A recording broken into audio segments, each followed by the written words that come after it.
What's up, guys, and welcome back to Moan Inc. If you guys happen to be new here, well then, hello. My name is Erica, and it is lovely to have you with us today on the channel because today's episode, I get the chance to interview one of my favorite authors in the Greek mythology retelling space. Today, I'm chatting to the author of this beautiful book sitting behind me titled The Shadow of Perseus, meaning that my guest today is none other than Claire Heywood.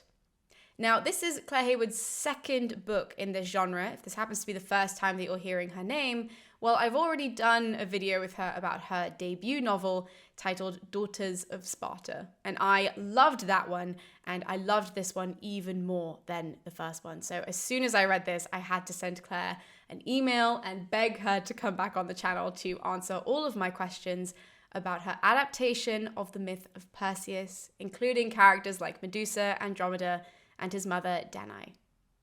Now, I am recording this after having the chat with Claire because I just want you guys to know that as we were chatting, we did hit some technical difficulties. So they're not incredibly obvious, but there are moments where Claire's audio unfortunately does cut out. So I've done my best to edit the interview to make it as fluid as possible because I just think that everything that Claire said was amazing, and she has so much wisdom and she's just so smart, and I just think that the way that she communicates is so effective and so brilliant and so wonderful that I knew I didn't want to have to stop and start the interview, so we just kind of kept going, and I hope that you guys enjoy it despite that.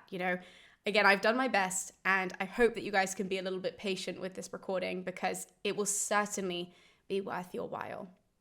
So with all that being said, I'm just going to give you guys over to Claire, and we'll start the interview with her explaining what The Shadow of Perseus is about, just so that we can all be up to speed before, I dive in with all of my nerdy questions. So let's roll the tape. Okay, well, The Shadow of Perseus is my second novel, and as the title suggests, it is about the Greek hero Perseus, but more than that, it's about the women in his life. So there's three perspectives in the novel. That is Danai, his mother, Medusa, the most famous character probably, who's Perseus's adversary, let's say, and Andromeda, who ends up as Perseus's wife. And this is a historical fiction version of the story. So we're set right back in the Bronze Age, and it's really an exploration of heroism and the ideals of masculinity and how that actually impacts on the women in Perseus's life. My first question has to be not comparing, but noticing the difference between book one and book two, because book one is Helen and Clytemnestra. We go into this very famous moment in mythology of the Trojan War, which you so beautifully made historical fiction. Yeah, that is a good say. I was going to say historical fictionalized, but I don't think that's a phrase, but that's okay. So either way, you did that so beautifully for book one, and book two now shifts completely to Perseus.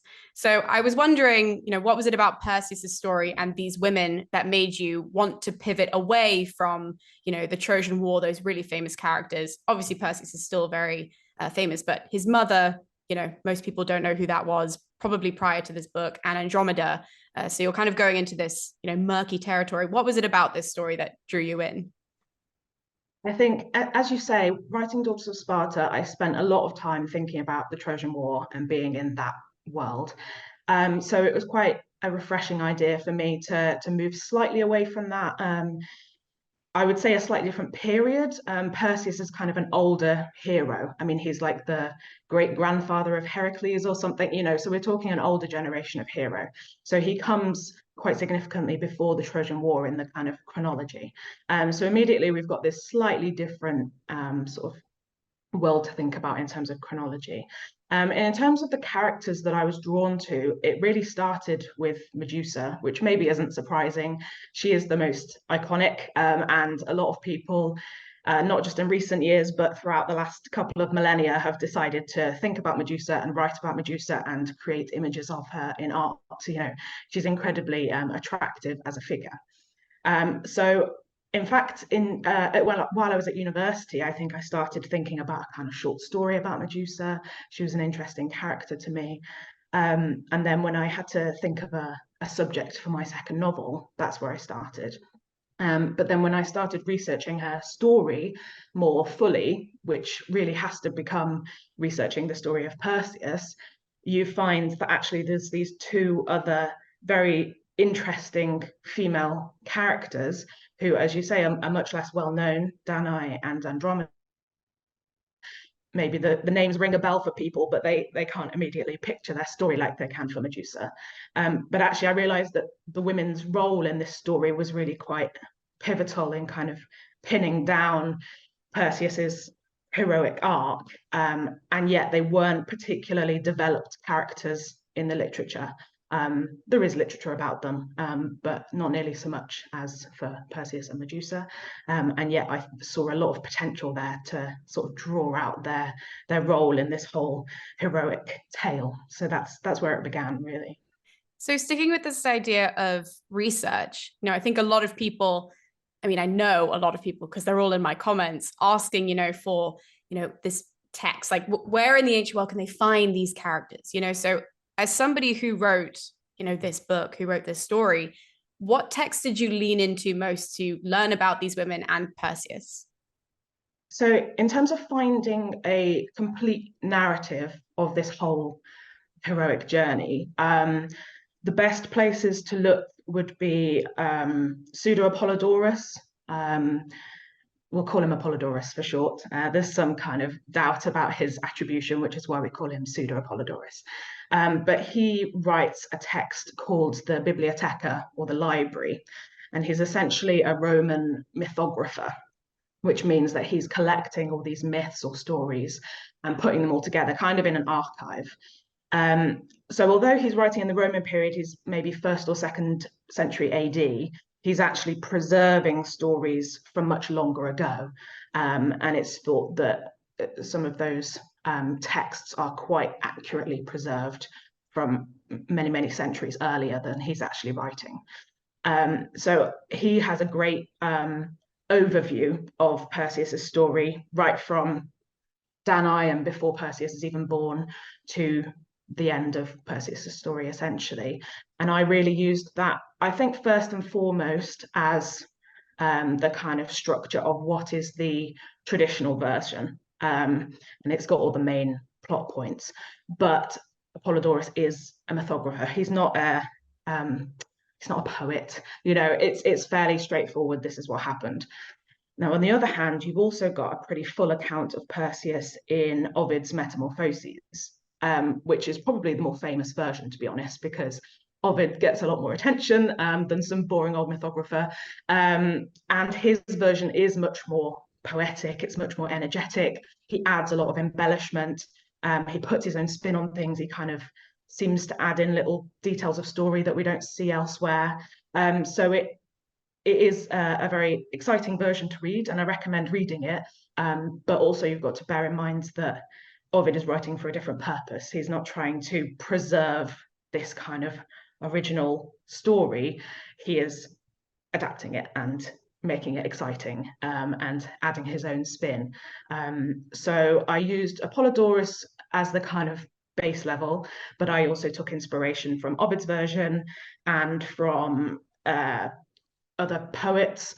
Simonides and Pindar both write small parts of the story, and there's fragments from Aeschylus and Euripides. You can never get away from tragedy.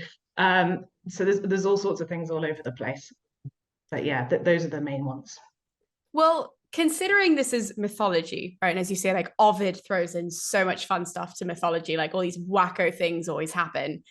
But you're writing historical fiction. So how difficult was this story in particular? Because this is one of the wackier with regards to magic and, crazy things that happen. Sea monster shows up, like we've got crazy things going on, which is very different to the Trojan War, which I imagine at least was a little bit easier to ground in reality. What was this story like for you to sort of pull back that really fun fantasy element of it and sort of ground it? Yeah, I mean, it's interesting. When I was approaching the project, I didn't really see it as much different. I'd already taken this approach with Daughters of Sparta. There weren't fantastical elements. I didn't have the gods as characters. But I think, as you say, that story in itself is much more grounded in a kind of pseudo history, and it's, you know, the wars of men, and it's really about human characters more so than these kind of mythical fantasy elements. So I don't think people really noticed as much that I'd taken that out. Whereas when it comes to the Shadow of Perseus, I've noticed now that people have read it, they're much more surprised. Like, where are these elements that I was expecting to see? You know, where's the snake hair and the sea monster? But for me, I just see it as this great creative challenge, to take one version of a story and reimagine how that could be in a different context. In this case, purely historical context, where the only factors, the only drives of the story are people's characters and their relationships and their emotions. So immediately you've got to find different reasons why things are happening. There isn't some divine intervention, and there isn't the threat of some mythical, horrible monster. Instead, it's just people interacting with each other. And that's just a completely different story. It still has the same bones, the same characters, the same general path. But as I say, the motivations are different. And I don't necessarily think that I'm taking away from the original myth, purely because it still exists. You can go and read that version of the story, as I say, in Apollodorus or Ovid, or a modern novel that treats it in that more traditional fantasy way. I'm just kind of presenting a different version, and sort of asking people to think about where these stories could have come from if they had really happened, if they'd been inspired by real people who were extraordinary but not magical, and not, you know, imbued with godly powers. How might that look? And that's really my aim as a writer. Well, I think it's so interesting that you say that, because that's what I loved about Daughters of Sparta, because I think, you know, like that was really obvious with that one, because there is such a huge classical debate of, did the Trojan War really happen? And I loved that someone, you know, went about it and just went, okay, let's just say it did. Let's just say that all these people are based on real people. What would that have looked like? And I loved the approach in Shadow of Perseus. But something that I was thinking about as I was reading it was, at any point did you worry that this might be a little bit too dark at times? Like, if we start with Danai, I mean, her story is a wackadoodle mythological story, right? She's got a rain of gold that impregnates her. She is under house arrest. She then gets put in a literal box and just thrown out into the sea. Like, all of that is really easy. I guess this is coming from just somebody who's read the original source material. You know, it's so easy to kind of say, okay, well, this is fantasy, right? Like, she's not really going through this. And having to read, you know, her story opening the book, I'm familiar with it, but I was wondering if you were worried, oh, in parts, is this getting a bit too real? Yeah, I think that's a really interesting question. And if we take Danai as an example, you're right that when you strip away those, I mean, sometimes they seem slightly comedic. It's like you say, I mean, what is going on here? When you take away those kind of distancing elements that puts it clearly in the realm of fantasy and therefore not as threatening, it does become a story about what people do to one another, which is what I'm interested in, but also it's relevant to the myths themselves, because if you think about the story of Danai, for those that don't know, there's essentially this prophecy that Danai will have a child, and that child will kill Danai's father, Acrisius. And for that reason, her father does all these things to her. He locks her away to stop her becoming pregnant, and when that doesn't work, he throws her into the sea, essentially. But with or without the mythological elements, what is that story telling us, or the Greek people listening to it, about the value of a daughter, of a woman, the threat that she might pose, and whether it's acceptable to just throw her away because she might be a danger to a man who has power and is able to do that. There's a lot, I think, in that story about the control of women, and particularly the control of their fertility. As I say, by preventing her from getting pregnant, kind of physically putting her in this sort of prison, has a lot of interesting connotations that we can speak about more broadly. both in the ancient world, but also, in the modern world. So I think that by taking away the mythical elements and just making about people, it just brings that into clearer focus. And it's like, how do we value people? How do we treat people? Which is the types of stories that I'm interested in telling. Well, something that I loved about Danai's part, even though it is a dark story, as you're saying, and there are such important themes in that story, you do throw in a little pudding, her little love interest, to make it all like I was so excited every single time he dropped down through the ceiling, because there is a hole in the ceiling, guys. I didn't just, that wasn't like a weird sentence. There is a hole that he can come through when she's under house arrest. But you add this little glimmer into her life. So why did you do that, and what inspired his character? Yeah, I think there's two separate reasons why he's in there. The first is to allow Danai some agency, because in the original story, as I say, she's imprisoned by her father. She doesn't have a lot of say over that. But also the way in which she becomes pregnant with Perseus is incredibly passive on her part. She literally gets rained on. She's not participating in any kind of romance, or, she's not even seduced. She's just rained on. So I wanted to make it her story and her choices. So by introducing this love interest that she might be interested in and develop a relationship with, it kind of puts the ball back into her court, and also creates this idea of a self-fulfilling prophecy, which is a very popular trope in myth. People always try and run away from these prophecies that they hear because they don't like them, but eventually it's going to get you in the end. So Acrisius, it's a kind of irony that Acrisius locks away his daughter to stop her getting pregnant. But by doing that and by treating her so cruelly, he kind of pushes her into the arms of the very man that might make her pregnant. So I liked that element of playing with the prophecy. The other reason that he's in there and that he's such a nice and positive character is because a lot of the book is about the danger of men, and about male violence, and the havoc that they can wreak either deliberately or just accidentally on the people around them. Whereas Myron, who is the love interest, is a much softer character, but strong in his own way. He has ambition and he's very capable, and he's very loving. So it's nice to have a positive representation of what a man can be and what a relationship between a man and a woman can be right from the off, before we start getting into all the other stuff later on. Well, you know who I thought was actually very, very positive throughout the book was Medusa.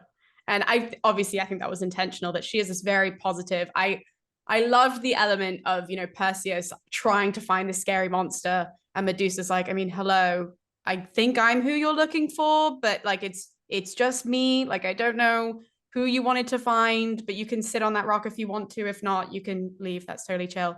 And she being, I don't want to give too much away, but her being in the position of power that she is, sort of off, oh my God, this is so hard to do without a spoiler.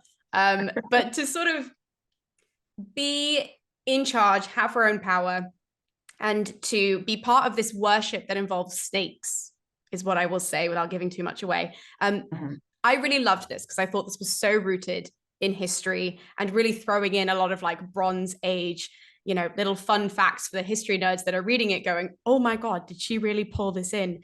And I only realized that other people weren't going to get this when I had a conversation with somebody else who read it and loved it and was like, oh, this snake thing was really cool. And I was like, but did you know? So I was wondering if you could explain the historical rooting in all of these snakes being brought into Medusa's character, because they can't be put on her head. Yes, exactly. As you say, I mean, snakes and Medusa are very much related to one another. But in my version, she wasn't going to have literal snakes for hair. That's very much the Ovid take. And in fact, in a lot of versions of Medusa, she doesn't have literal snake hair. In ancient art and also text, she's kind of related to snakes in some way, but not always on her head. So I knew that I had to relate her to snakes. But there's a huge mix of different factors that influence that. You talk about the Bronze Age elements. You've obviously got things like the snake goddess from Minoan culture. Unfortunately, we don't know an awful lot about her, but it's certainly a powerful symbol to have this very prominent figure that comes up again and again, who is clearly a woman and is basically holding two snakes. So there's something there about the power of the snakes and the power of this woman. But snakes also feature in a lot of ancient religions in various ways. They're in Greek religion as opposed to Minoan religion. They get associated with Asclepius, who is the god of healing, which is maybe a surprising connection if you're not aware of that already. But it points to this idea that snakes kind of have this double side in the ancient world. They are both scary and evil and dangerous in some context, but they can also protect you because they are powerful, and they have a kind of apotropaic energy. If you're not familiar with that word, apotropaic means turning away evil, basically. So something that you might use as a symbol to protect yourself from other evils, and snakes work in that kind of way. And interestingly, the gorgon itself works in that way very much in the ancient world. The kind of symbol of the gorgon gets used to kind of repel scary things. So I liked that element of the two sides, both positive and negative, and that sort of played into my vision of the gorgon. So on the one side, you've got what people think they are, i.e. Perseus is looking for this terrifying monster that's got tusks and wings and all these things that he's been told about. And on the other side, when we actually meet the Gorgons, they're very different to that. And they are very protective and caring, and they're just trying to do their thing, you know.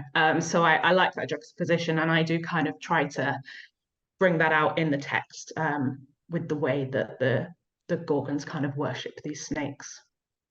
Well, you know what's funny is that when I was explaining it to my friend who loved the book, I literally did exactly the motion you just did of holding the snakes. I was like, "Oh, there's a snake goddess," and she was like, "What?" And I just sat there like this, and she was That is like, what she looks like. If you Google Minoan snake goddess, that's what you'll see. You see what we mean.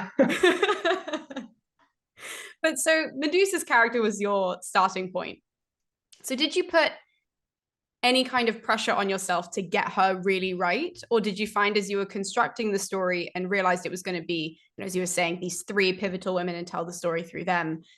Did you just kind of, you know, step back from, okay, this was going to be Medusa's story, but now I've just got to make sure that her little moment is giving her justice rather than making sure you got it 100% right and that people were going to love her?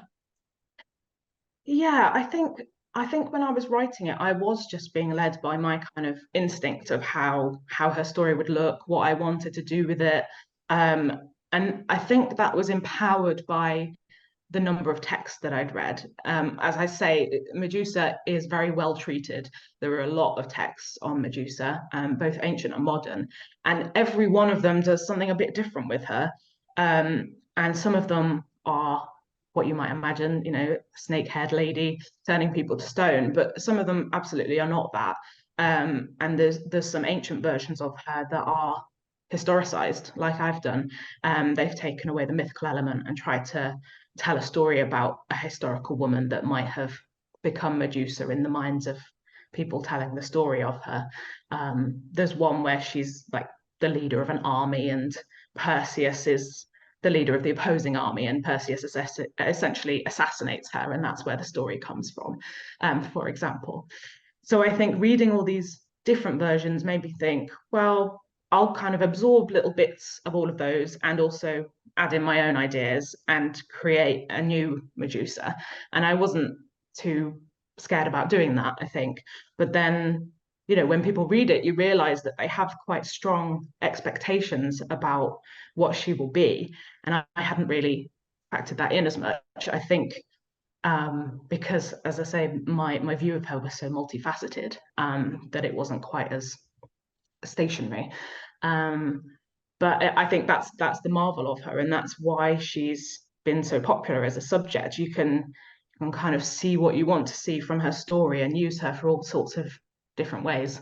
And there's nothing inherently wrong with any of those. It's just what you're interested in. You know, I loved your version of Medusa because I mean, this book has come out recently. For you guys who are, behind, this has been out since what was it, March, February? Now it's been out. February, yeah. Yeah, so it's been out for a while, and coming right after Stone Blind and also after Rosie Hewlett a few years ago had done Medusa in a very short book. But this was such a different version of her, and that's what I really loved about it, was that you're adding to this narrative, this character that people love and that have these very strong opinions of, but you're not recycling in a way that, like if I had read Stone Blind and then I read this and I'd be like, oh, it was the same character. Like they're so standard. And I guess that was just luck. I mean, because Stone Blind hadn't come out, when you're writing this book, but it slots in so nicely to the wider, fiction that has been published about Medusa.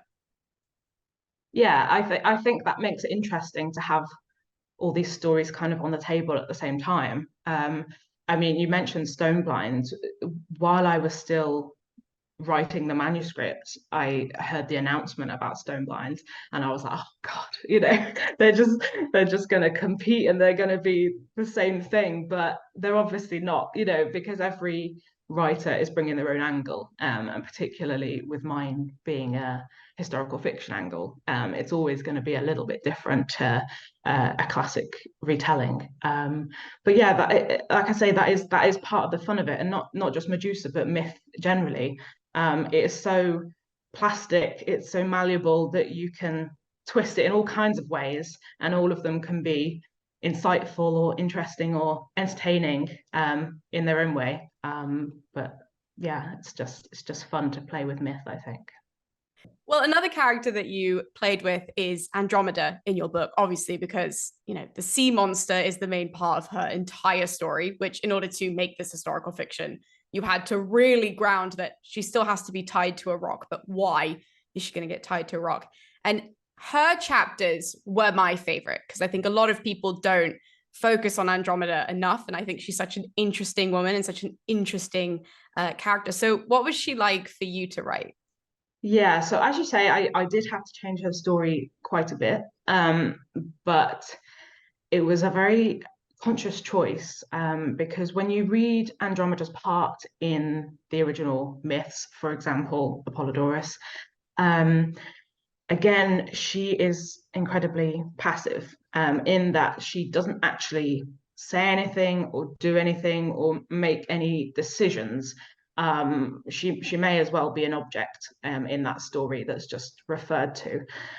So the traditional version is that she is a princess of Ethiopia, which means somewhere in Africa, depending on your interpretation. Um, and her mother has angered Poseidon by bragging too much, essentially. And Poseidon has sent this terrible storm to her community, and they're going to get devoured by a sea monster, essentially, as part of this punishment, unless they make a sacrifice. And Andromeda is that sacrifice, and she gets chained to a rock and left out for this sea monster to consume, essentially. And then Perseus, as part of the story, comes in. He essentially rescues her, but as part of that, he kind of strikes up a deal with her parents and says, "Right, if I rescue this lady, I get to take her away as my wife." And her parents agree to that deal, and that's what happens essentially.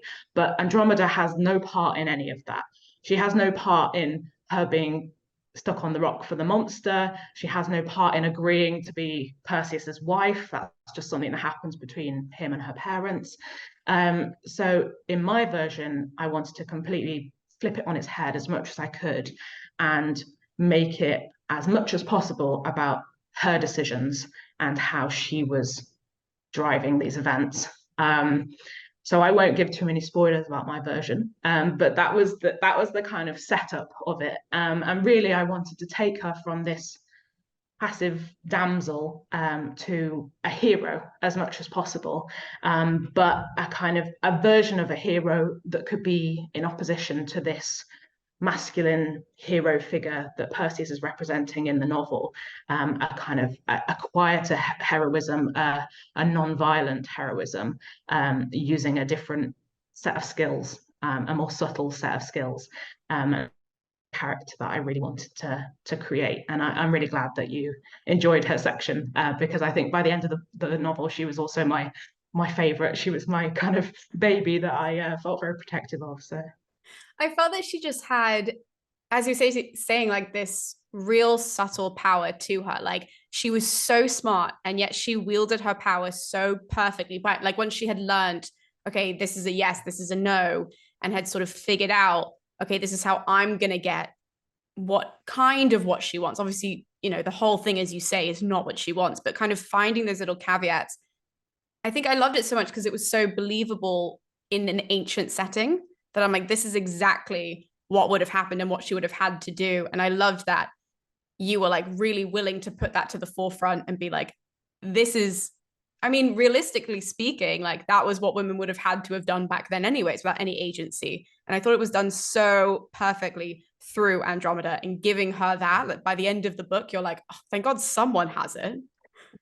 yeah, I mean, I think that's something that you'll find in Daughters of Sparta as well. I'm very interested in real women in history that have existed and have had to survive and create some sort of life that is at least satisfactory to them, even if they can't have all their hopes and dreams and all the power that they might want to have. They do what they can with what they have. That's very much what I'm interested in. So in this story, as I say, I won't give too many spoilers, but Andromeda is existing in a very constrained situation. She has very little power that has been given to her. So she really fights tooth and nail for anything that she can gain for herself.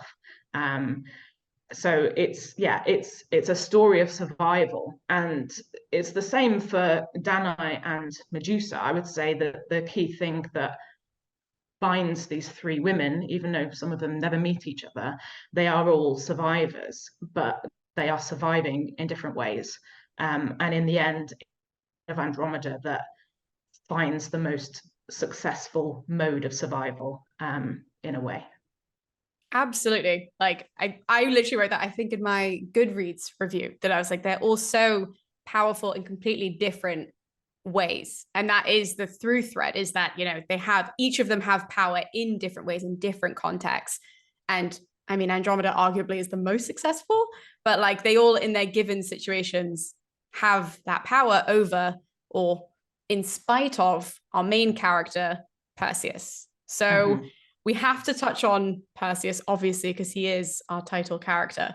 But I thought you beautifully tread this line of villain and victim throughout the whole book, which I was really surprised with, because it is such a tough thing to do given the story that you wanted to tell and grounding it in realism. Even as a Perseus fan, I was like, how are you going to do this without him coming off as like the worst person? So how did you go about crafting him as a character? I think the way that I always approach characters and their stories is on the basis that no one is born evil. Everyone is a human being, and is very complex and is influenced by all of their experiences and their relationships with other people. And that can turn out someone that is admirable and has great qualities, and it can also turn out someone that is dangerous, which is what Perseus is above all. But I never wanted him to just be a of, men are bad, men are doing these violent, horrible things. He is just a human being after all. And that, yeah, it's part of the realism, but also part of what I'm trying to think about, really, when we think about how people affect one another, and particularly writing essentially about feminism and gender relations. I definitely believe that patriarchy and sexism and strict gender expectations harm men as well as women. That is just true. So I sort of wanted to get some of that across, having these kind of expectations for what it is to be a man and how you're supposed to behave can lead men to be miserable and lonely and insecure, which is what we see in Perseus, really. And that inevitably can lead to violence in a lot of cases, unfortunately. But that includes self-violence as well. Suicide is a huge cause of death, particularly among young men. So it's really just fueling this big destructive energy. And my challenge for part of the book is, how do we diffuse that? How can we combat this psyche and this sort of cycle of violence that is created by culture, not just by one individual, by all the things say to one another and the expectations that they have for each other. How can we possibly combat that as three powerless women in the Bronze Age? But it's definitely one of the things that I wanted to think about, and it's one of the reasons that Perseus is this more subtle character, because it's not helpful to just see a man as a symbol, as a non-human. And although it was difficult striking a balance, because I don't want to be an apologist for male violence. Of course, the whole book is about, how violence is bad. But at the same time, I want to think a little bit about where it might come from. Oh, absolutely. And again, like as a Perseus fan, and like we all have our problematic faves, and Perseus is mine. I'm like, he's my dopey boy. He, in the mythology, not in this book, but like in mythology, like he needs the gods to do everything for him. Like he's one of those people. It's like, you got the job probably because of who you know and not your qualifications for said job. And I was certainly really worried going into this, because I was like, oh no, like how do you strike this balance? And reading all these scenes of Perseus so clearly wanting approval from the other men in the book, like my heart was just breaking for him, even though, when he starts getting violent, I very much was like, I mean, I can't sit here and still be a fan of him. Like, look at him be horrible. But at the same time, like, when he's a kid and like people are making fun of him as a kid, and then he wants to, find a scary monster because it will prove himself to the sailors. And it's just every step there's that, like, you really see that character like reaching for, oh, this is what's going to make me belong. This is what's going to make me, a man, and what's going to make people respect me. And just he fails at every hurdle, and it's so sad to read. Yeah, I think he's an interesting example to use to talk about the kind of toxic masculinity of Greek heroism, which I believe is the case when you look at the kind of ideals of Greek heroism.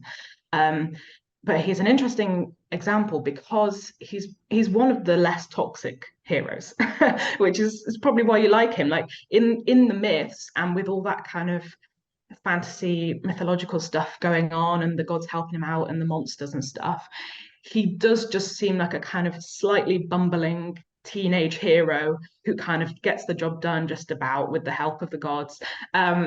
So he seems pretty harmless. But then when you think about what he's actually doing and the amount of people that he kills in that story, and not just Medusa the monster or the sea beast that's trying to eat Andromeda, he kills a lot of human beings, or turns them to stone, or both.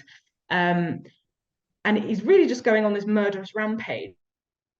The way it's told in the myth feels like, oh, this is okay because he's the hero and he's got the support of the gods.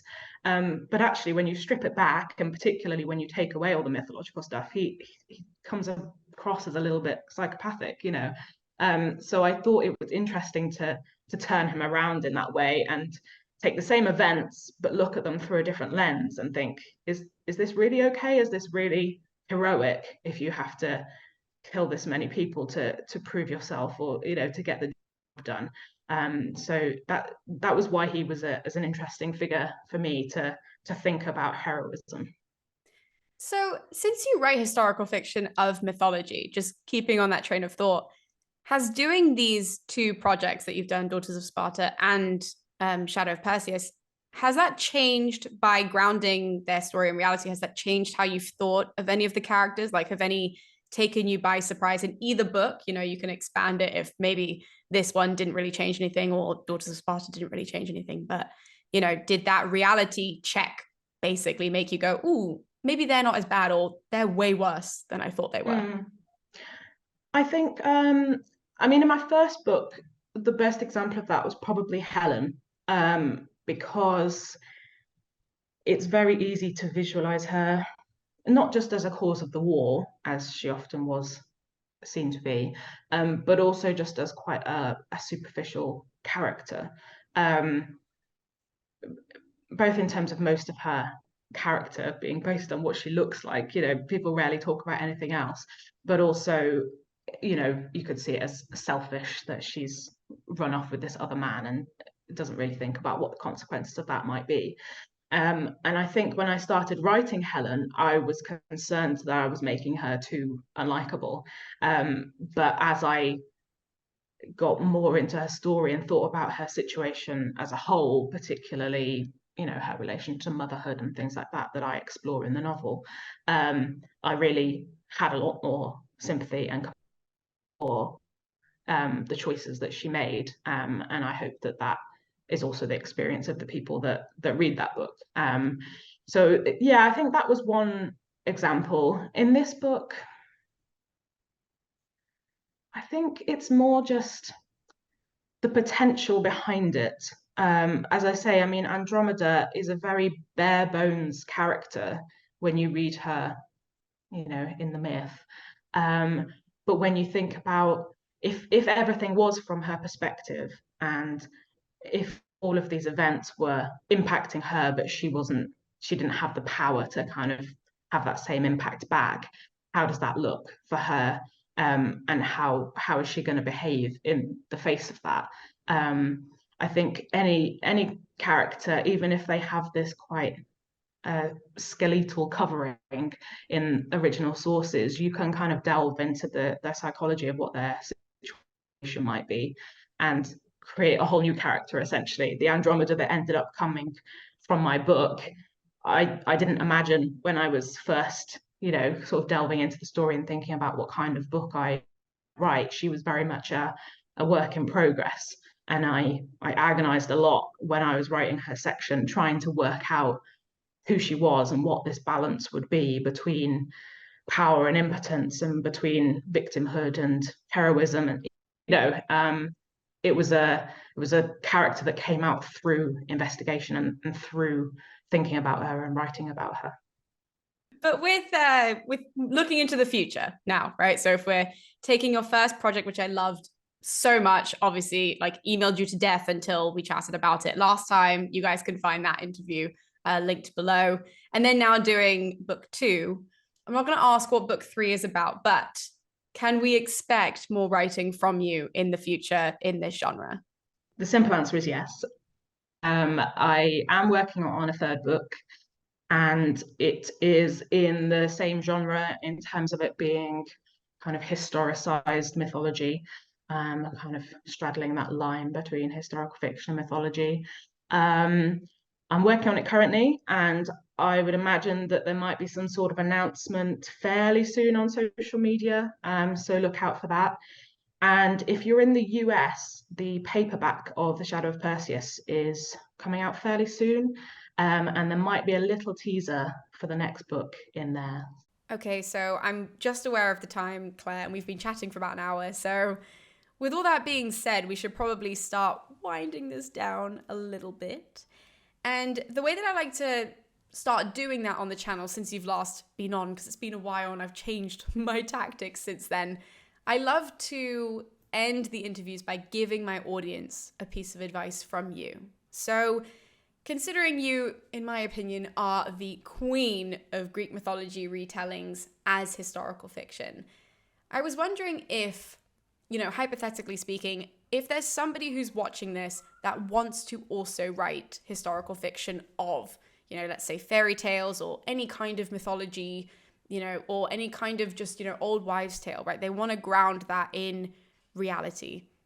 What is a piece of advice that you can give to them of how to structure and go about doing that with these stories that include so much fantasy and magic? You know, what is a tidbit that helped you that you can pass on to them? I think, I mean, the key thing is do your research. But more specifically than that, be quite targeted in your research. Be clear with yourself where and when you're setting your story. Like, for example, ancient Greece isn't a monolith. Are you choosing to write about, 5th century Athens, or are you in like the Trojan Bronze Age? Those are two completely different worlds. And it's not just for accuracy, it also helps you when you're trying. There's like a million different things that you could read about, but when you're trying to target what you need to know, the first thing that I usually do is decide when and where the story is going to take place, because then I know what to look out for when I'm reading sources, and you can kind of hone in on those. And that applies whether you're writing about the ancient world or where. I think it's easy, you're tackling a kind of very fictional, mythical kind of story. Those stories seem quite timeless and placeless. So kind of nail it down to something specific, and that will help. Well, Claire, that seems like the perfect place to round off this interview with that wonderful piece of advice. So thank you so much for joining me on the channel. And for all of you guys who are watching who maybe were not as much of a fangirl as I have been for all of these years of Claire's works, but I have kind of convinced you to get involved at least a little bit with the historical fiction writing of Greek mythology, then you guys can find all of Claire's links in the description below. You can find her social media, as well as links to the book itself. I honestly cannot recommend both The Shadow of Perseus and Daughters of Sparta enough. So thank you guys so much for watching, and we'll be seeing you next time with more videos here on Moan Inc. So I'll see you guys then.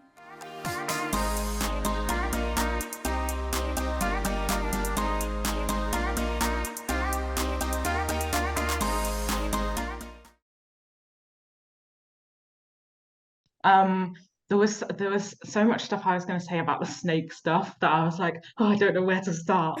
But I was going to there's these amazing kind of rock carvings in Libya, which are special because there's so little archaeological evidence in that region, particularly before the classical period.